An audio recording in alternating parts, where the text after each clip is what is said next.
Yorana, merci d'avoir choisi TNTV pour vous informer. Voici les titres de votre journal. TNTV vous emmène ce soir à Bora Bora, l'effervescence du Heiva et le top départ des préparatifs. L'île se mobilise et les Whare-Tiurei se découvrent.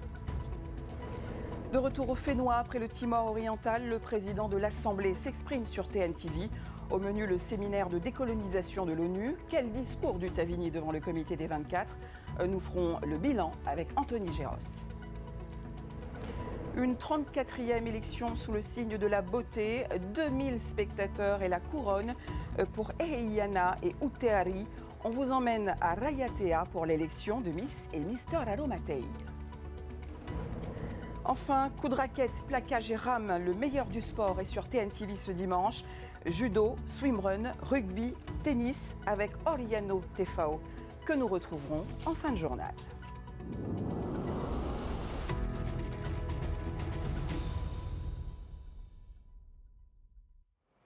Pour commencer, direction donc Bora Bora où on pense Heiva, on transpire Heiva, on respire déjà l'air du Heiva. Coup d'envoi le 25 juin prochain, c'est toute une île qui s'active, les forains sont à l'œuvre. Et que dire de ces baraques éphémères? Eh bien, ces Whare-Tiurei sont presque exclusivement faits de matériaux naturels. Sur place, Jessica Doucet. C'est un véritable ballet qui se joue sur la place Tuvabao. Ici, pas de grue ni de béton. Les baraques se montent à la force des bras et avec des matériaux 100% naturels ou presque. Toute la famille met la main à la pâte et ce savoir-faire transmis de génération en génération donne à l'événement son cachet unique. Papa Malakai, le doyen, observe ses petits-enfants. Depuis le décès de mes parents, nous avons repris la baraque et jusqu'à aujourd'hui, nous perpétuons cette tradition. C'est important pour nous de le répéter chaque année. La construction des Whare-Tiurei commence des mois à l'avance. Le bois de Purou, scié et séché depuis longtemps, attendait sagement son heure. Mais pour couvrir les toitures, il faut du niau et cette année encore, Wilfred a dû s'y prendre à l'avance. Les feuillages, les niaux, on paye quoi? On paye quelqu'un pour faire. C'est 4000 francs le paquet. Vous avez utilisé combien de paquets pour cette maison? Pour cette maison, juste, comme nous on a deux maisons, il y a celui-là et celle qui est de l'autre côté. Il y a au moins pour à peu près 40 paquets. Un peu plus loin, c'est Papa Taati, forain depuis 14 ans, qui supervise son équipe. Ici, chaque clou compte, chaque corde est vérifiée. Cette année, les exigences sont encore montées d'un cran.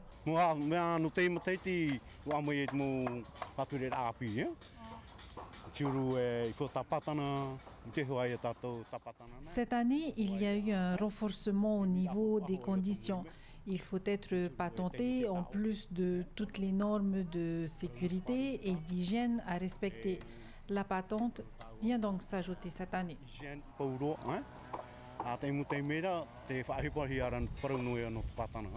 Mais malgré la sueur et les longues journées, l'effort en vaut la peine car l'activité est également lucrative. Cette année, ils sont 19 forains à s'être lancés dans l'aventure.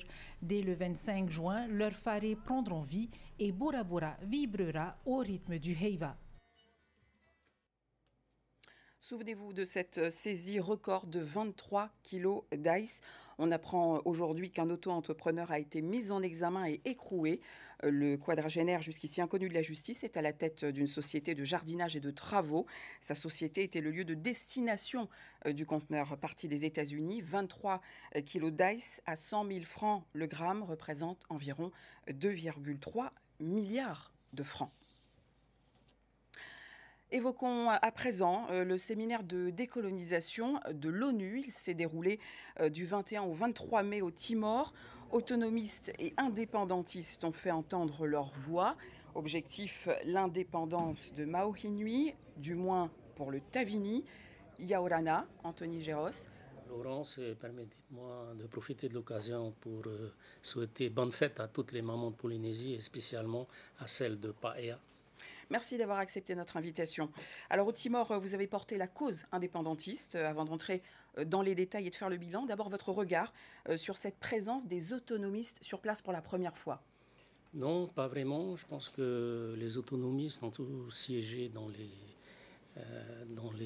commissions organisés par le comité des 24, peut-être pas effectivement dans les séminaires, mais notamment au comité qui siège devant la 4e commission, ils sont présents.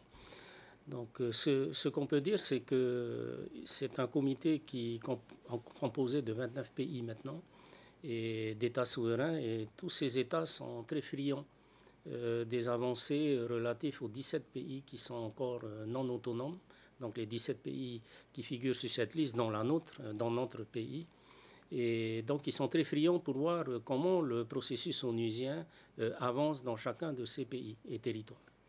Sur cette présence des autonomistes, alors ils disent le discours du Tavini est faux, caricatural. Est-ce qu'ils ont réussi à faire entendre leurs arguments sur place?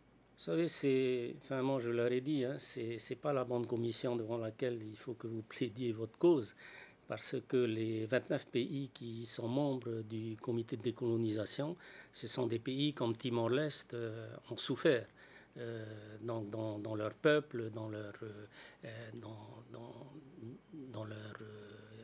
il y a eu des guerres pour certains de ces pays, et ils n'ont pas accédé à leur souveraineté aussi facilement qu'on le pense.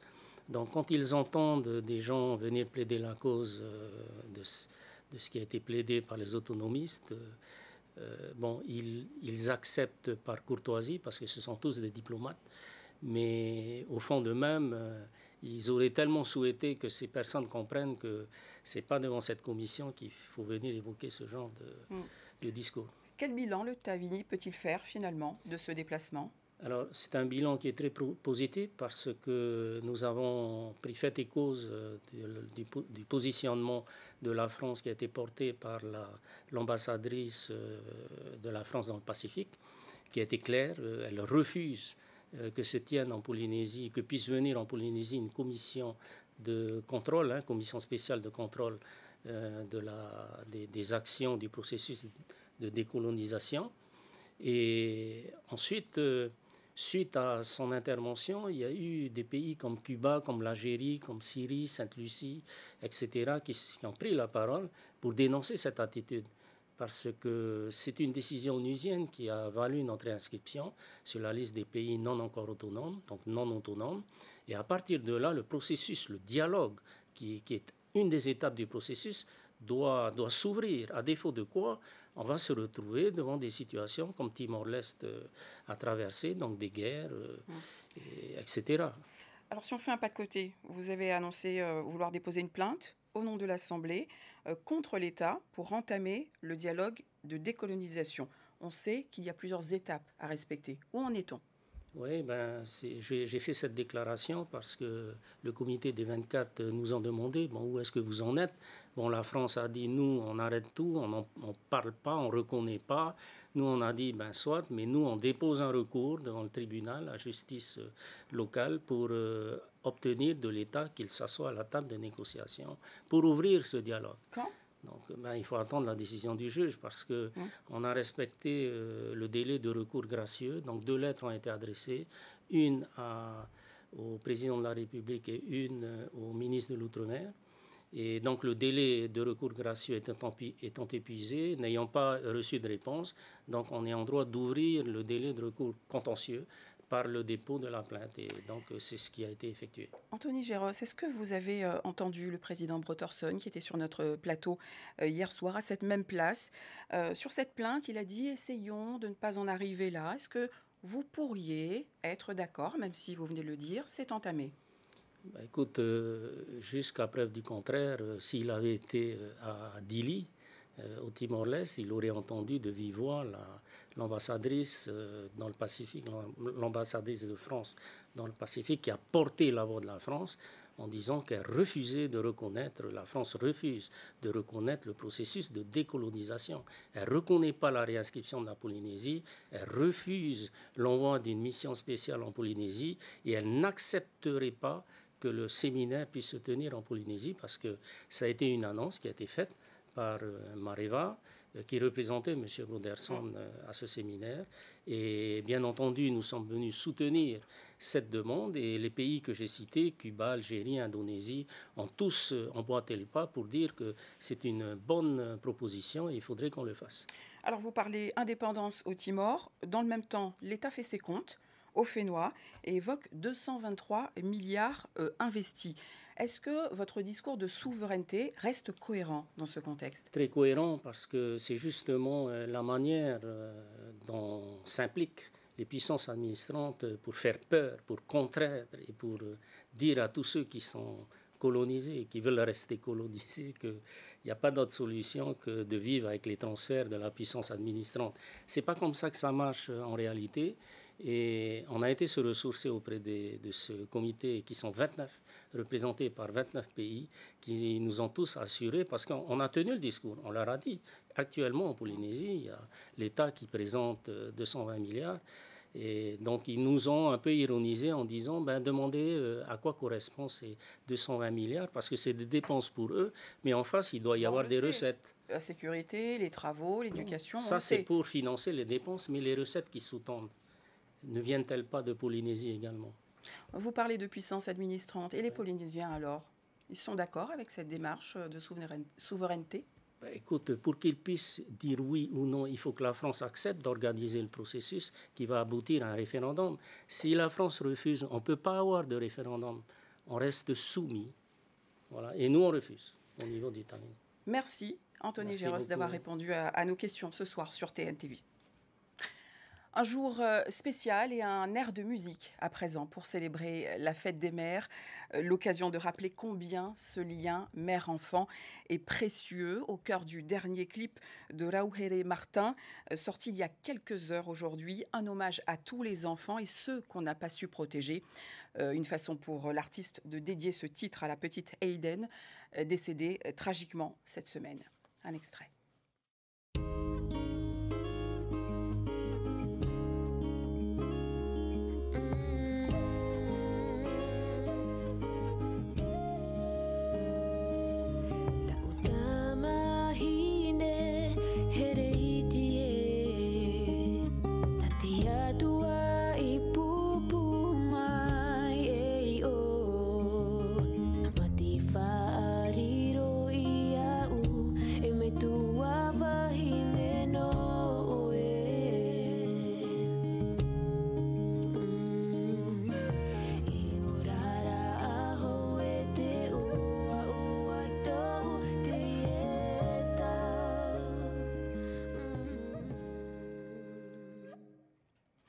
On vous emmène à présent à Raiatea. Vous faisiez peut-être partie hier soir de ces 2000 spectateurs venus assister à l'élection de Miss et Mister Raromatei.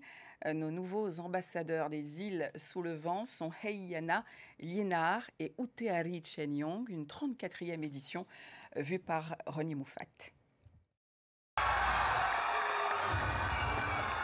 Heiana Lienar et Uteari Chenyong, élus Miss et Mister Taptapuatea, décrochent également les titres de Miss et Mister Raromatei 2025, un beau doublé pour la commune de Taptapuatea dont ils sont tous deux originaires. Je suis carrément contente, je suis émue. Je ne savais pas vraiment que j'allais avoir le titre, mais voilà, ça s'est fait.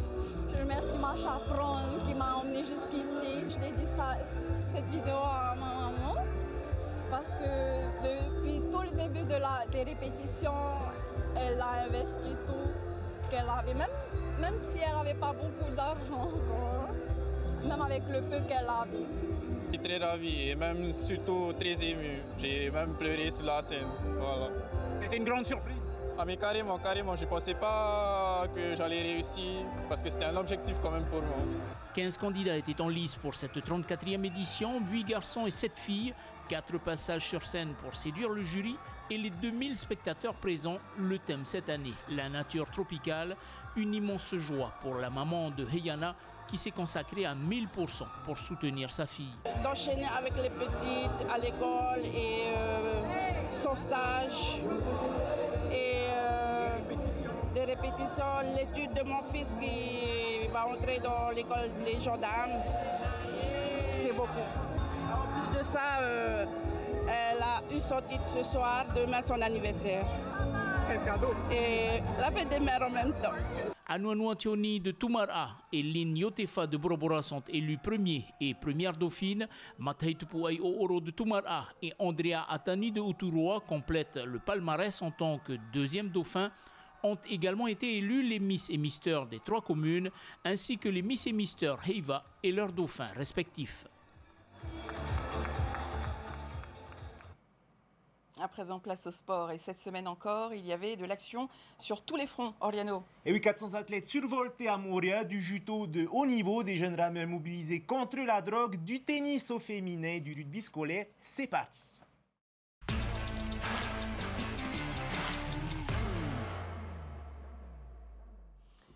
Et direction Montréal maintenant, où l'ambiance est montée d'un cran ce matin. Avec le coup d'envoi du 5e Tawati Ferry Swimrun sur le pont, 400 participants entre course à pied et nage dans un décor de rêve. Mais attention, on était loin d'une balade touristique. Ah oui, record de participation cette année avec 25 équipes supplémentaires.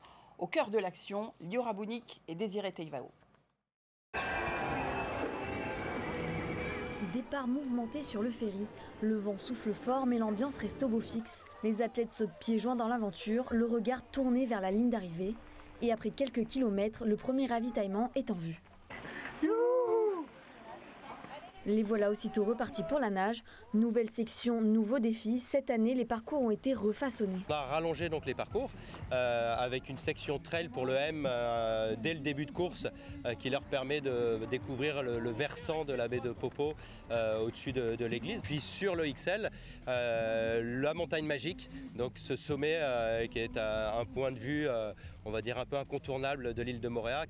Un cadre idyllique mais une course exigeante. Après 2h28 de lutte, le duo Teaounui Philippe et Heimanou Bouzi s'impose sur le parcours M. Heimanou et Teaounui. Alors ça s'est bien passé dans l'ensemble. Hein. On est franchement, on a taoué du début jusqu'à la fin. On avait cœur d'essayer de faire quelque chose aujourd'hui. C'est la fête des mères. Penser à nos femmes, à nos mamans. Donc voilà, c'est pour elles aujourd'hui. Quelques minutes plus tard, le premier duo mix franchit à son tour la ligne d'arrivée. Un parcours qui n'a pas été de tout repos pour eux. On a eu quelques petits soucis, il a perdu ses lunettes. On a un petit problème de chaussures, mais bon, tout voilà, tout s'est bien enchaîné. Notre point fort, c'est plutôt la course, le trail et tout ça, donc on a pu rattraper plein de gens à ce moment-là. Mais par contre, la natation, c'est on a limité la casse, on va dire. Et les duos féminins non plus ne lâchent rien. Solène Ruiz et Catel Gallet l'emportent avec un temps de 3h45. Une équipe rodée, fidèle au rendez-vous. Ce qui était dur, il y avait beaucoup de courses à pied. Après, nous, ça allait. Sur la natation, c'est un peu plus dur. Avec des portions où il y avait un peu de courant, mais ça a été. On a alterné, on a un beau travail d'équipe. Dans l'eau turquoise comme ça, c'est magnifique. Sur le long parcours, Thomas Lubin et Cédric Van prennent les devants. Et ne les lâcheront plus. Ils s'imposent en 4h47, loin devant les autres. Et avant de refermer cette édition, retour en images sur les temps forts de cette compétition.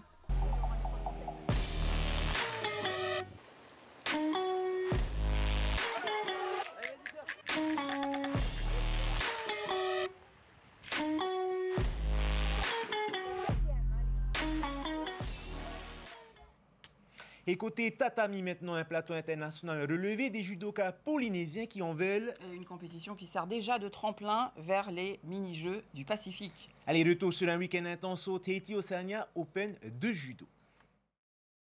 Sur les tatamis, des athlètes classés au ranking mondial.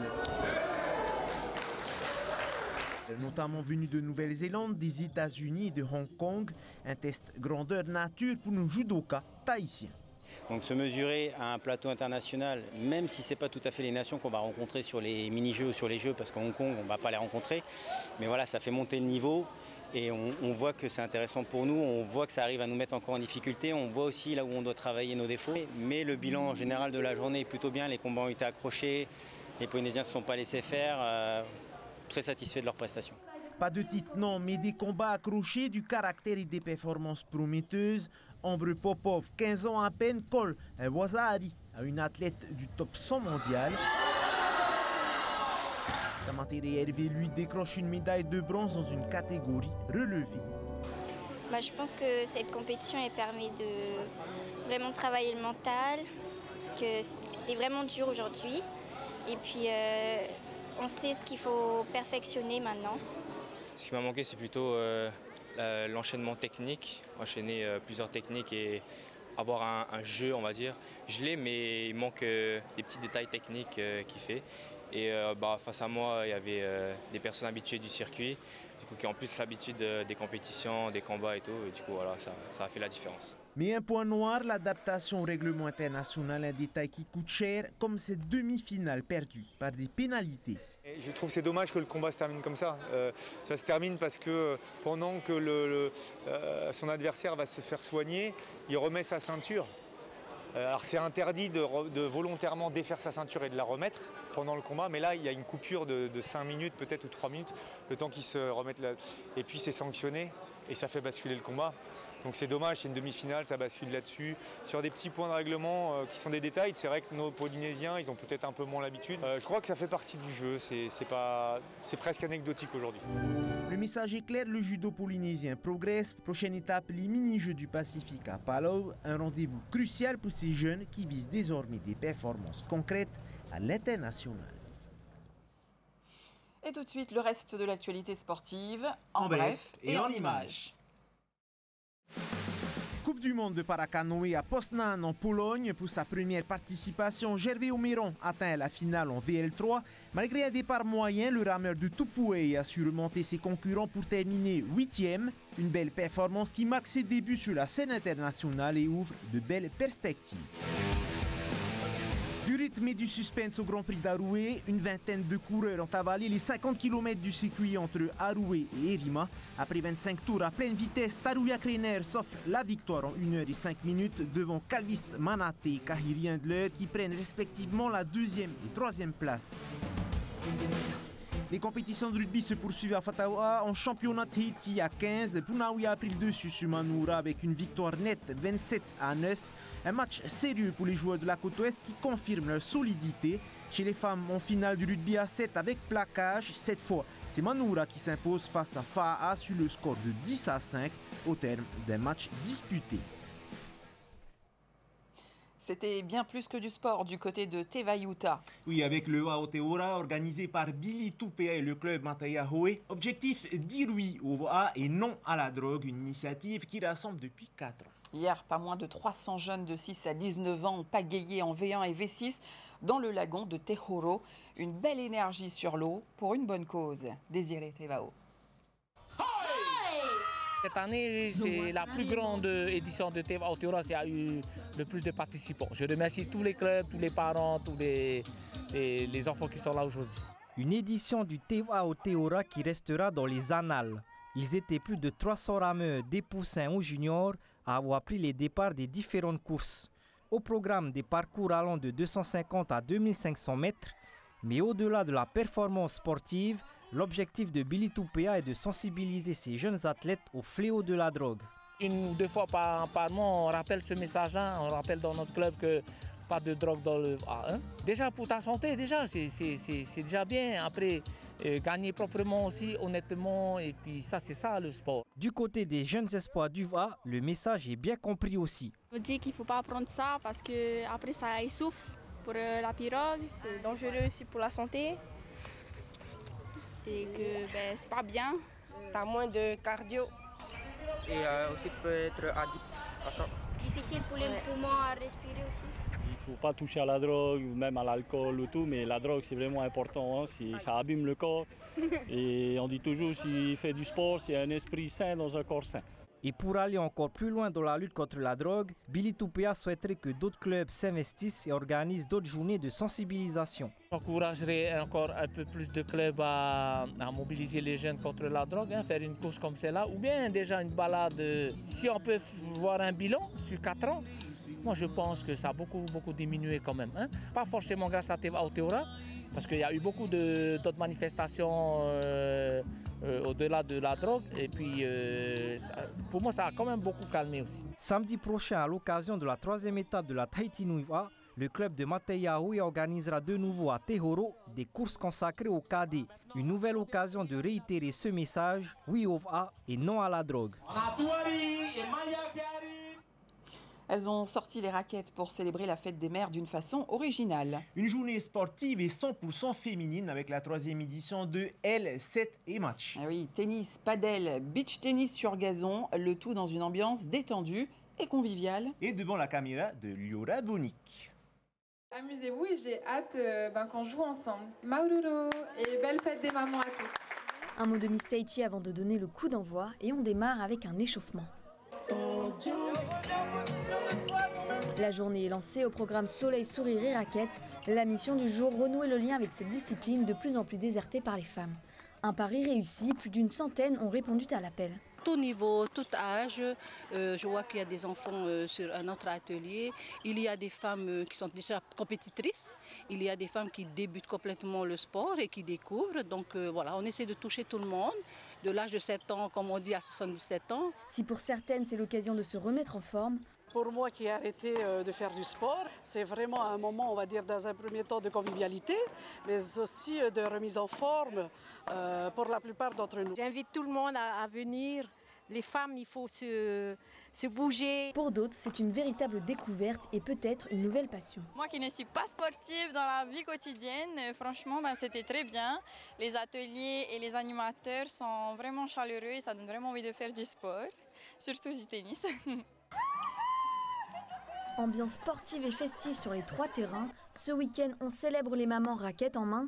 Une matinée pour bouger, partager et profiter d'un moment qui leur est dédié. On avait vraiment envie qu'aujourd'hui soit une fête de la femme, bien sûr, mais aussi une fête des mamans et qu'elles prennent un petit peu de temps pour elles, qu'elles prennent plaisir à partager des moments entre elles. Et j'en profite pour souhaiter une bonne fête des mères à toutes les mamans. Le message est passé, bonne fête aux mamans et on se quitte sur quelques pas de danse. Bonne fête maman!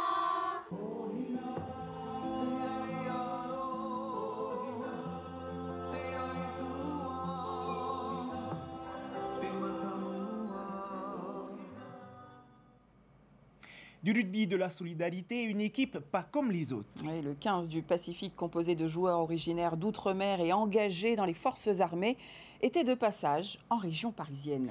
Un match symbolique en hommage aux blessés de guerre, une rencontre forte en émotion que Pierre Lamaque et Wallis Glaise ont vécu. Regardez.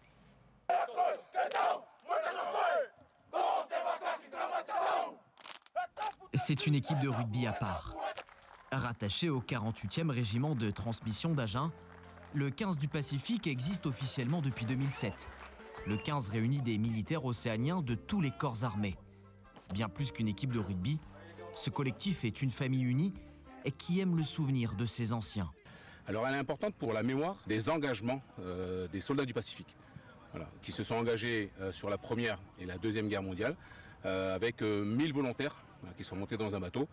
Et le fait qu'ils soient venus se battre pour un conflit, on va dire, qui ne les concernait pas vraiment, si loin, on a trouvé ça important de porter la mémoire de cet engagement.